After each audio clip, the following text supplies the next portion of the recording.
Break नंतर माय name is 2010 या आमच्या विशेष कार्यक्रमात तुमचं पुन्हा एकदा स्वागत. बॉलिवूड मराठी सिनेमांनंतर आता वळणार आहोत ते म्हणजे छोट्या पडद्याकडे. छोट्या पडद्यावर यावर्षी अनेक नवीन रियालिटी शोजनी जन्म घेतला तर अनेक जुन्या रियालिटी शोजनी पुनर्जन्म घेतला. आणि यावर्षी अमिताभ बच्चन, सलमान खान, अक्षय कुमार हे मोठ्या पडद्यावरील कलाकार जास्तीत जास्त वेळ छोट्या पडद्यावर रमू लागले. तर छोट्या पडद्यावर आपली झलक दाखवण्यासाठी धगधग गर्ल माधुरी दीक्षित थेट अमेरिकेतून भारतात आली. आणि यावर्षीच्या रियालिटी शोजनी या छोट्या पडद्यावर काय धमाल आणली ती आपण पाहूया.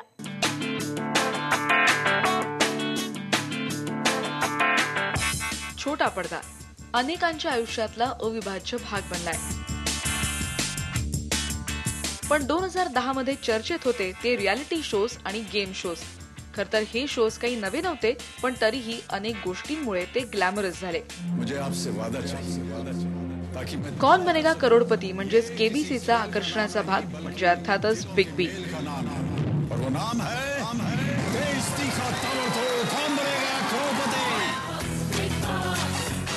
बिग बॉसची मागची पर्व अनेक कारणांनी चर्चेत राहिली होती. यावर्षी तर होस्ट सल्लू मियांमुळे आणि अर्थातच शो मधल्या स्पर्धकांमुळेही बिग बॉस गाजला. वर्ष संपता संपता प्रेक्षकांना चांगली भेट मिळाली ती झलक दिखलाजाची. त्याची एक जज माधुरी दीक्षित असणं म्हणजे सोने पे सुहागा. पुन्हा माधुरीची अदाकारीही प्रेक्षकांना पाहायला मिळाली. शिवाय सिरियल मधल्या आवडत्या कलाकारांचं नृत्य पाहणं म्हणजे प्रेक्षकांसाठी एक वेगळा अनुभवच. कुस्ती खेळता काय? अच्छा कबड्डी कबड्डी कबड्डी कबड्डी खेळता मी. एक मिनिट.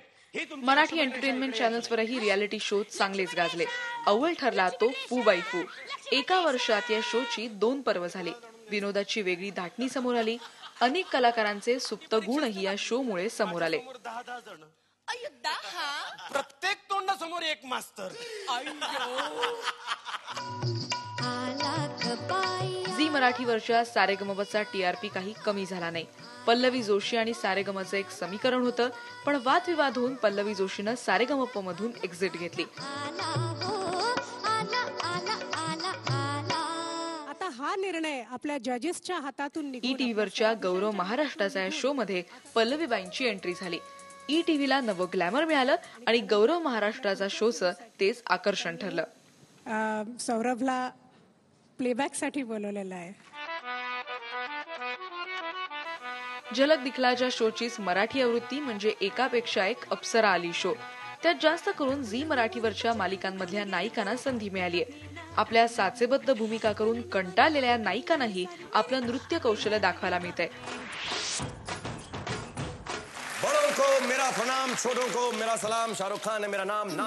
आता नव्या वर्षात शाहरुख खानच्या जोर का झटका बद्दल उत्सुकता आहे. शाहरुखचा 5वी पासचा रिझल्ट फारसा समाधानकारक नव्हता, पण आता हा झटका जोरात लागतोय की हळू ते पाहायचं. आणि छोट्या पडद्यानंतर आता पाहूया ते म्हणजे या वर्षात मराठी रंगभूमीवर काय काय घडलंय ते. आजपर्यंत न झालेल्या अनेक एक्सपेरिमेंट यावर्षी मराठी रंगभूमीवर घडलं. अनेक नवनवीन नाटकांबरोबरच नवनवीन प्रकल्पही मराठी रंगभूमीवर राबवण्यात आले. अनेक कलाकार निर्मात्यांच्या भूमिकेत आले आणि यावर्षी असे चांगले बदल घडवून आणणाऱ्या मराठी रंगभूमीच्या यावर्षीच्या परफॉर्मन्सवर एक नजर टाकूया.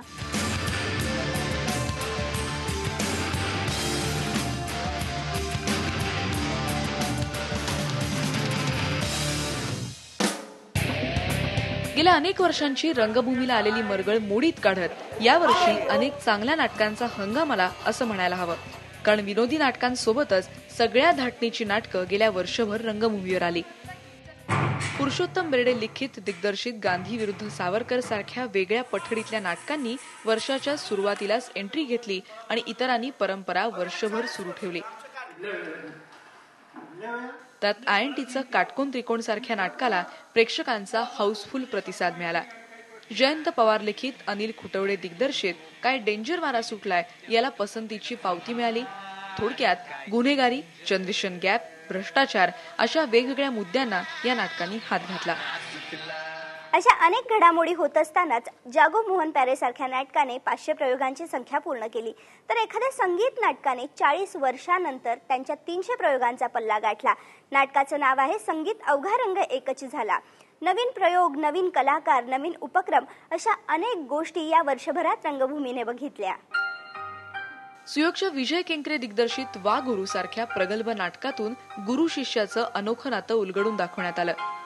तर प्रियदर्शन जाधव दिग्दर्शित चेहरा फेरी या अस्सल विनोदी बाजाच्या नाटकात पहिल्यांदाच रंगमंचावरची स्पेशल इफेक्ट कॉमेडी आपल्याला बघता आली.